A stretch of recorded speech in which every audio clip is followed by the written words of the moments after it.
kita lakukan perubahan. Mas Anies Baswedan. Nah, ini menarik untuk menyambung ke pertanyaan yang kedua, Mas Anies. Menyoal tadi soal ketidakpercayaan, karena ada ketidakpercayaan. Ini yang kedua ini adalah tentang KPU, Mas Anies.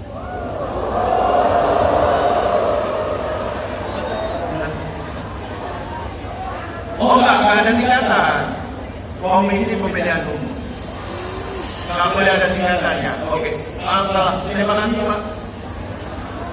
Ini kan kalau misalnya kita semua tahu Komisi Pemilihan Umum itu adalah semacam wasit dalam permainan ini.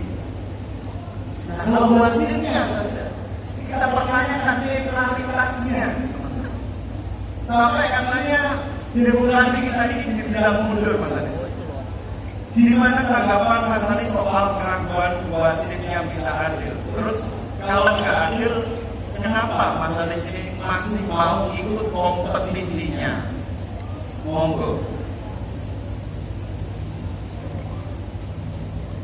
Ya,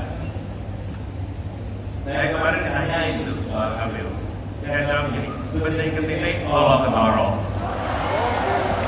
Tahu kan maksudnya? Becing ke titik, tidak bisa disembunyikan. Hari ini tidak bisa disembunyikan. Dan etika ini penting sekali. Kalau teman-teman saya perhatikan, driver ojol itu kalau melanggar kode etik diputus mitranya. Betul tidak? Kalau driver ojol diputus, masa yang lebih tinggi dibiarkan? Benar nggak teman-teman? Iya, menurut saya ini yang harus diubah. Jadi kami semua memilih untuk tetap menjalani ini sebagai bagian dari perjuangan kita menjaga demokrasi. Dan kami ingin mengajak kepada semua, jangan mendiamkan proses ini. Jangan jadi partisipan pasif, jadilah partisipan aktif. 14 Februari besok datang ke TPS coblos.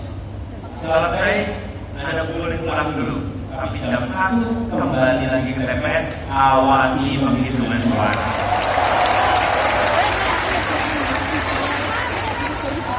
Dan pastikan formulir C1 Plano harus bisa diakses publik. Kalau tidak, langsung munculkan di sosmed. Yang paling ditakuti oleh pelanggar adalah transparansi. Yang paling ditakuti adalah pengawasan dari publik. Betul tidak? Betul. Akankah kita biarkan mereka tanpa diawasi? Kita jaga sama-sama. Dan ini bukan menjaga suara Anies, bukan menjaga suara Muhaimin. Ini menjaga harapan jutaan orang yang menginginkan ada perubahan di Republik ini. Jutaan orang yang menginginkan perubahan. Jadi saya merasa kalau saya ditanya mengapa tak berjuang, karena ada wajah-wajah pejuang seperti yang ada di ruangan ini yang siap untuk menjaga. Yes, we are not alone. Ya. Dan kalau sampai peringatan kepada penyelenggara, kalau sampai penyelenggara dan wasit melakukan kecurangan, melakukan manipulasi, ingat, dia akan dicatat sebagai penyelenggara demokrasi terburuk yang ada di Republik ini. Bayangkan anaknya, cucunya 10-15 tahun lagi. Hari ini saya lihat, ini kita orang Surabaya di sini semua nih. Orang Surabaya ini. Di Surabaya terjadi pertempuran.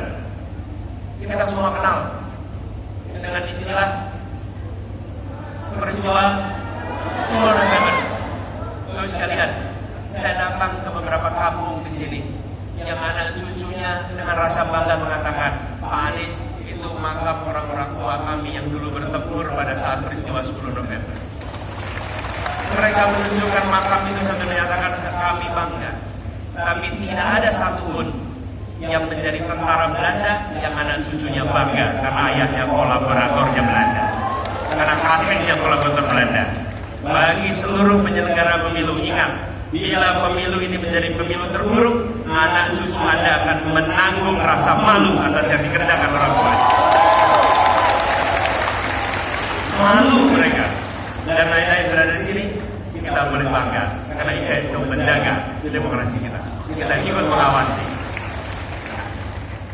Ini pertanyaan terakhir dan singkat saja, teman-teman tadi juga sudah melihat bahwa tentang kasus Kanjuruhan. Salah satu yang paling disesalkan warga Jawa Timur itu adalah penyelesaian kasus Kanjuruhan yang sampai sekarang belum jelas. Kami di Desa Manis Surabaya ini mau tahu apa janji dan komitmen Mas Anies ini untuk kasus Kanjuruhan. Ini pernah saya sampaikan kalau tidak salah pada debat pertama. Betul ya? Debat pertama. Kenapa? Karena kasus ini bisa saja secara hukum sudah dinyatakan selesai, secara formal hukum, tapi rasa keadilan yang belum selesai di mata masyarakat. Betul tidak? Tanya kepada masyarakat Malang Raya bagaimana perasaannya. Tanya kepada keluarga-keluarga yang kehilangan anak-anaknya, kehilangan saudaranya, belum selesai. Karena itu kami melihat ke depan ini harus diselesaikan dengan tuntas. Empat hal. Satu, harus menguak apa yang sesungguhnya terjadi. Tanpa kita tahu apa yang sesungguhnya terjadi, bagi semua pihak tidak ada perasaan selesai. Closure hanya muncul kalau ada exposure yang lengkap. Yang kedua, siapa yang bertanggung jawab, orang yang bersalah tidak boleh melenggang, tidak diberi hukuman. Semua harus mendapatkan sanksi setimpal dengan tanggung jawab. Yang ketiga, yang dirugikan harus mendapatkan ganti rugi. Bapak sekalian, saya garis bawahi, sebanyak apapun uang diberikan, sesantun apapun santunan itu diberikan, dia tidak akan pernah bisa mengobati kehilangan keluarga atas anak-anak yang tinggal di sini. Tapi ketika itu diberikan, paling tidak dia membantu mengurangi beban. Dan yang keempat, komitmen. Jangan pernah peristiwa seperti ini berulang. Empat itu. Kerjakan empat itu, rasanya kita akan punya closure, dan sesudah itu kita ambil hikmahnya supaya poin keempat terlaksana. Jangan pernah terjadi lagi peristiwa seperti itu. Itu jawabnya. Oke, tepuk tangan untuk Mas Anies Baswedan.